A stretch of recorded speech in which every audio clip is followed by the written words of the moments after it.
Lawmakers on both sides of the aisle are pressing federal banking regulators after the collapse of Silicon Valley Bank and Signature Bank. Our congressional correspondent, Lisa Desjardins, has been following it all and joins us now with a check-in. It's good to see you. So the president this morning, he called for stronger banking regulations in that speech. What's been the response from Congress?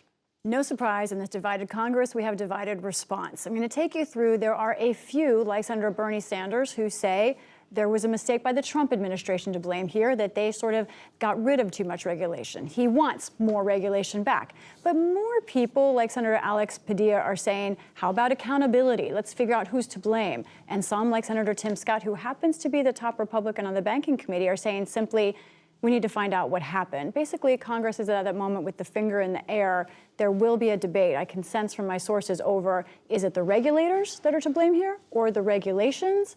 One bipartisan thing we should watch for, though, Jeff, I've heard from both sides, interest in Twitter, that actually Twitter and the idea that a bank might be going under might have accelerated things this year in a way that it has never happened before, not since 2008. I think Congress will look at that. So we are more than 2 months into this new Congress. How are you holding up? So far, so good. But what are Republicans doing with their new House majority? So fascinating. I've been tracking all the significant bills that this Congress has passed so far. The vast majority, all but one actually, have come out of the House. 39 bills. So let's talk about what exactly the House Republicans have been doing with their time in power. First, they've passed a number of bills on China and one bill that was anti-socialism, decried socialism. Those were bipartisan issues, but more of what they've passed have been partisan. Abortion, for example, they've passed a couple of items there. A bill on censorship defined in Republican terms that was a dividing line. Censorship shouldn't be, but it is because of how that bill is worded. Then there's also been the largest number of bills that House Republicans have passed so far, Jeff, on COVID. And they've taken some interesting approaches. I want to run through some of the bills that have come out of the House. Some of these we do not expect to move forward because of the president or Senate Democrats. But first, they would like to end all of the national emergencies immediately. President Biden is moving to end those in a little while in May. Also, an interesting bill that would send federal workers back to the office. Republicans say you shouldn't be working from home anymore, but go back to the office instead. Now, here's one that I think could end up becoming law, or I'm sorry, they also would like to end the non-citizen vaccination requirement for people flying into this country. Now, one that could actually become law is a bill that would declassify everything that our intelligence agencies know about the Wuhan lab and whether COVID started there.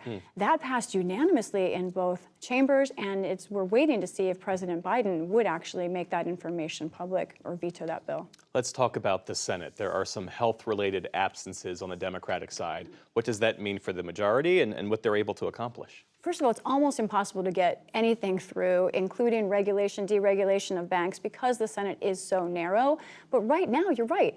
There's a not even a technical majority for the Democrats. And why? Because we have two senators who are out. Senators Dianne Feinstein of California. She is out after shingles. She is recovering from that. Also, we have Senator John Fetterman. We talked about that on this program, who is out recovering with depression and from his stroke last year.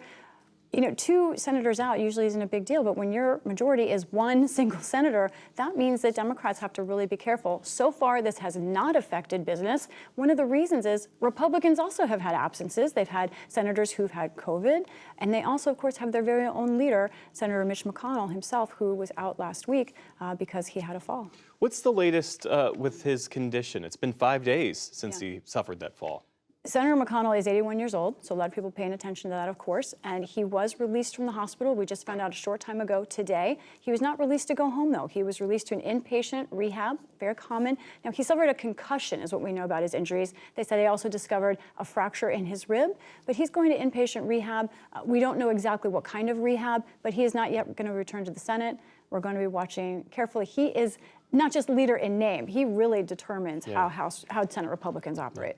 Lisa, in the roughly minute we have left, can I ask you about China? Because we've been talking about how that might be the one area of bipartisan cooperation. There's that special committee on China. What are they focused on? Is there any legislation that we should be expecting? They are focused on the Chinese Communist Party. And in fact, I think they're going to take a couple of approaches. One will be on economics, one will be on security. And it's a very serious committee. They are hoping to legislate. This is not just for show. This is not just investment. investigating. This is not just trying to have a conversation about China. And I have to say, it is probably the area of the most bipartisan agreement, certainly in the House so far. More to come. Lisa Desjardins, thanks so much for sharing that reporting with us. You're welcome. My pleasure.